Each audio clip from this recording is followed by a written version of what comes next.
Hey guys, today's video we are going to go over an opening repertoire for black against every move except one e4. So against one e4, ChessGoals came out with a Caro-Kann video course, and now this is one of the most common questions I receive in our Discord. People are always asking, what do you play against one d4? What can go with the Slav repertoire? So that's what we'll go over today. So first let's recap the Caro-Kann. This is the current video that's out. So it's e4, c6, d4, d5. This is the Caro-Kann setup. There is also something called the pseudo Panov attack, which is e4, c6, c4, d5, and then the pawns trade on d5. We get this structure. So one thing that's nice to do when you're building your opening repertoire is think of a system that can be played across different move orders by white. So you want to make sure that you don't fall into transpositional traps, move order tricks, things like that. So when white plays d4, the most logical thing we can do is try to put our pawns on d5 and c6. That's going to be close to the Caro-Kann. So I recommend you play d5 if you're a Caro-Kann player. Now the most common move is c4. This is called the Queen's Gambit. And here I recommend c6.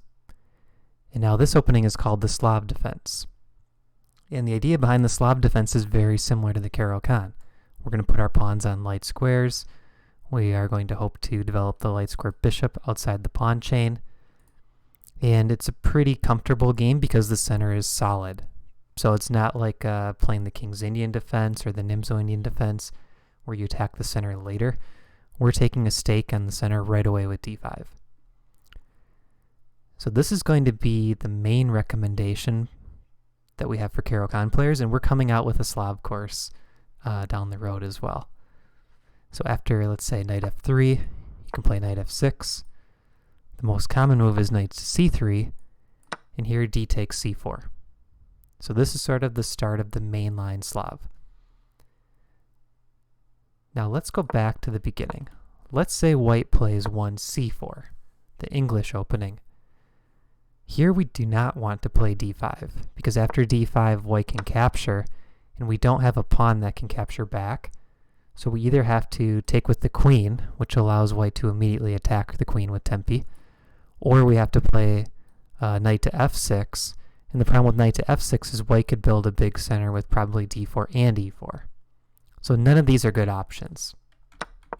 What we can do though after c4 is we can play c6.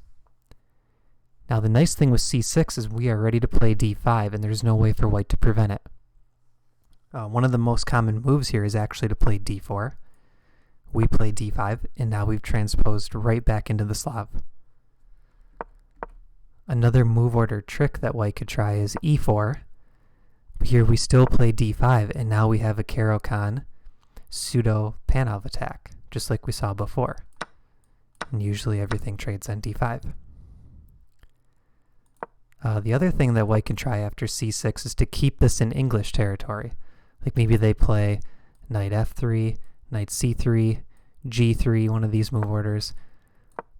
But what you'll find is if white doesn't grab this space in the center, we should be able to equalize pretty comfortably.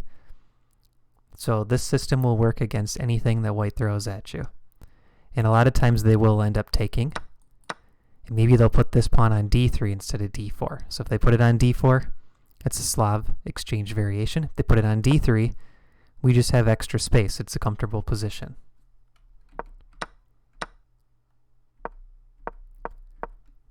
The other line that you will face quite a bit is the London. So the London has become really popular in the last few years. After d4, d5, knight f3, the idea is white wants to play bishop f4. So here what we could do is we can play knight f6 first. We're still ready to play the Slav. So if they go c4, we go c6. And if they play bishop f4, showing us that they're going for the London system, here we have options. And one of the best options, in my opinion, is to play c5. Take advantage of the fact that white has not put two pawns in the center by immediately striking at the d pawn with c5. And oftentimes in these positions, black is pretty comfortably holding equality, and sometimes even we can get the advantage because we can look for lines where we play an early queen b6, targeting the b2 pawn, targeting the d4 pawn. And this is similar structures to what we've seen in the Caro as well, like in the advanced variation where we target these two pawns. So this is my recommendation for Caro-Kann players against all moves besides e4. I recommend that you play d5 and c6. And you can do this setup against almost anything that white throws at you. So even if they start with g3, if they start with knight f3, if they start with b3, against all these moves you can put this pawn on d5 to begin with. And then depending on what white does, you could set up your position. But it's always safe to go d5, c6, knight f6, develop this bishop out, e6. You can always get this Slav position. Alright, that's it for this video. If you liked the video, please click the thumbs up and subscribe for more content. Thanks for watching.